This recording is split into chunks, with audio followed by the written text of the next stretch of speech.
And so everyone's like, hey, look, it's a baby Yoda. I was like, you have no idea. The following feature presentation is part of the Skywalking Network. We are here with Omid Abtahi of The Mandalorian, everybody. Hi. At Rebel Scum Con 2025. But Dr. Pershing wasn't your first foray into Star Wars. No, it was Clone Wars, actually. Yeah. This guy right here, Cadet Amos. But if you don't trust your leaders, isn't that treason? It's every citizen's duty to challenge their leaders. Did a couple episodes way back when, yeah. So you were actually at one time a Mandalorian. I was, yeah. Funny how went full circle. Now, did that help you get into the door at Lucasfilm? No, it's funny enough, on the first day, I didn't know much about Star Wars when I went into The Mandalorian. So I was like, hey, Dave, do you know the Clone Wars? He's like, yeah, I made it. I was like, oh.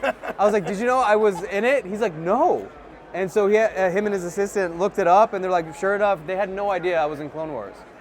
And we had worked together a couple times. So, yeah. Don't take that personally. I don't take it. He meets a million people every hour. Of course he does. And how many episodes did they do of Clone Wars? So, yeah, it's all good. So when you went into the audition, I'm guessing they didn't tell you anything about the actual character or what you were auditioning for. Are we talking about The Mandalorian? About The Mandalorian, yes. It was actually an offer. So I didn't audition for it. And I say this as a person who doesn't get very many offers. So it was a gift from the universe.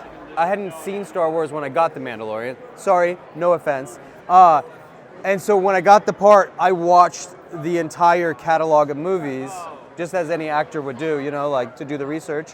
And I was like kicking myself for waiting so long to see it. Look, I was like a unicorn. People were like, you haven't seen Star Wars? You gotta see Star Wars. I was like, no, I want to be special. And then that was stupid. It was stupid. Okay, well, we call those the D specials. Yeah, D specials, yeah. But I'm a legit fan, and I've been showing, my son and I have watched all the movies together. I'm doing him right, Tell us about that, your son getting into Star Wars. Yeah, getting into it. Yeah, so first we started with Clone Wars and The Bad Batch, and then we started to watch the live action movies. And then talk about getting into Star Wars, I actually got him into an episode of The Mandalorian as a background actor, because that was the only way he could come visit me on set, because it was during COVID. So he had to go through the testing protocol. So he got to play one of the kids in Monument Park, and I hear him laughing, and I look over at this kid laughing, and I see the Rock, and I'm like, what's that? And so it's the best day of my life. And you touched the Rock. You touched that rock? I tried to touch the Rock. In the middle of Coruscant. It's styrofoam, but yeah. Yeah, did you find out the hard way? I'll touch the rock, my hand went through it? Yeah, no, there was an actual piece of rock, but it's all styrofoam. Yeah. Well, how did your son react to all this? Was he like, oh, my dad's an actor, I know how to maneuver. He was 5-6 years old when we filmed that season 3. So I think there was a point in his life he thought everyone's dad was in Star Wars. I think he's just becoming hip to the fact that it's more because his friends are like, dude, do you think it's cool that your dad's in Star Wars? That I think he's just getting it, that it's, it's a unique thing, so. So when we meet you in The Mandalorian, your job is to take blood sample from Grogu. Yeah. Because you were hired by the client. Yeah. And were you made to sign an NDA about Grogu, or at that point was it like, this is just another creature? You know what, I don't remember signing an NDA. I think it comes with your contract. But I didn't read my contract. I was so excited. I said yes to anything. And obviously, the hardest part about being in Star Wars is the second you get the job, you want to tell everybody, but you can't tell anybody. But what I did was, before the show came out, I dressed up my son, who was 3 at the time, in a Yoda costume, and for Halloween. And so everyone's like, hey, look, it's a baby Yoda. I was like, you have no idea. He was a walking spoiler alert. That's the funniest thing I've heard all weekend. Yeah. So yeah, I didn't tell too many people just because you don't want to lose your job. Well, you didn't tell them, but you showed them. I showed them. I showed them. That was the actor credo. You're not going to say it, you're going to show it. Yeah. So he was called Baby Yoda before there was such a thing. Yeah. So was it more fun working with Werner Herzog, who played the client, or Grogu? They're both equally fun to play with. Grogu's not as intimidating as Werner Herzog is. But yeah, I mean, like, look, I don't know if you know this. Like, when we did season 1, we filmed it 2 different times. We filmed the scene like once with Grogu, the animatronic, and then once with a tennis ball. Because they didn't know. Do you know the story? No, no. You don't know the story? No, no. Yeah, so we would do one scene with animatronic and then one scene with a tennis ball in case they wanted to make him CGI, kind of like Oh, no, I did not know the that. prequels. Right. Yeah, and so Werner Herzog's like, why do you even have this option? He's like, you call them cowards for even having the option of the tennis ball. As soon as he did that, they took the tennis ball, threw it, and then it became the animatronic the whole time. They didn't really throw the tennis ball, but they got rid of the tennis ball. That's the second funniest thing I heard all weekend. Yeah. Well, I actually have a question about your Yes. glasses that you wear as Dr. Pershing. Yeah. Now, is that a choice? Did you have a hand in any of that? Yes and no. So the glasses weren't my idea. So when I went in for my costume fitting, I had no idea about my character. They had these like circular goggles on that weren't attached in the middle and then went around the ear. This is the way I remember it. This was like 6-7 years ago. And I put it on. They kind of went out to the side, so it didn't work. Very like Maz Kanata. Yeah, kind of like if it was an animated show, it would have worked, right? But like in real life, it did not work. So they're like, that's not working. Here's about like 15, 20 like glasses. You want to pick one out? And as soon as I saw these retro like 60s, they were from the 60s. I was like, this is it.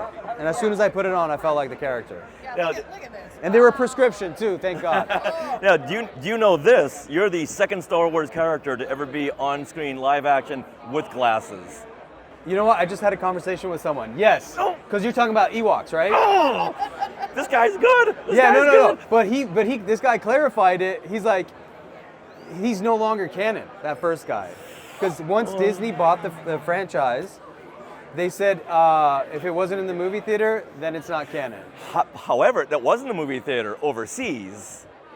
Look, In Europe and Germany. Look, if the guy wants the credit, he can have it. But So the Ewoks The Battle for Endor, Wilford Brimley's character Noah had glasses. yeah. And all the Star Wars fans are like, what is this? Yeah. Then when we saw you, it's like, wait a minute, is he wearing glasses? yeah. All right, now to verify if Ewoks Battle for Endor is canon, swing over there. Hey, Eric, is Ewoks Battle for Endor canon? All right. Is it canon? We got it. He said it's canon? Yeah. Okay, so I'm second. All right. Says. Anything George Lucas writes. My glasses are cooler though, so Very, very cool. I'll take that win. Now, when we last left off with Dr. Pershing, he was being tortured by Elijah Kane, who ratcheted the machine up to an 11. Done dirty, yeah. What happened after that? Do you still have your mind? Omid? I don't know. That's up to John and Dave and Noah and the writers. So I have no idea. They left me hanging just like everyone else. Like, So when they said cut, they didn't say, don't worry, you'll be back? no, they said some things that I can't say, but the show's got to have a 4th season for anything to come to fruition. So next year, Mandalorian and Grogu, what can we see Dr. Pershing do? I don't know. Is there a next year? We don't know that. There's a movie. Yeah. So what can you tell us about it?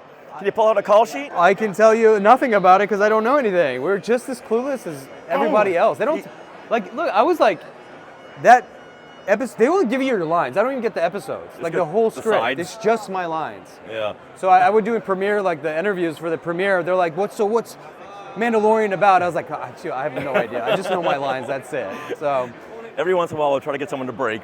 So far, it hasn't happened. yeah. So let's put it out in the universe that there is a season 4 and the story has the potential to be continued because, Hashtag Dr. Penn Pershing lives. Justice Yeah. for Pershing. Yeah. There you go.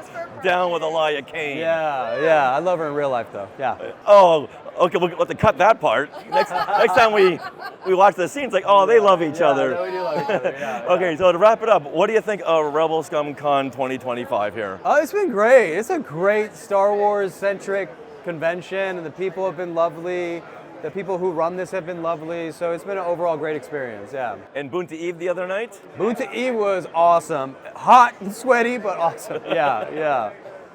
Great night. All right, everyone, once again, Dr. Penn Pershing, Omid Abtahi. Yeah, you nailed the pronunciation. Yeah. Thank you so much. Yeah, of That was course. great. That's fun. Hi, I'm Omid Abtahi. I play Dr. Pershing in The Mandalorian, and I am skywalking through Neverland.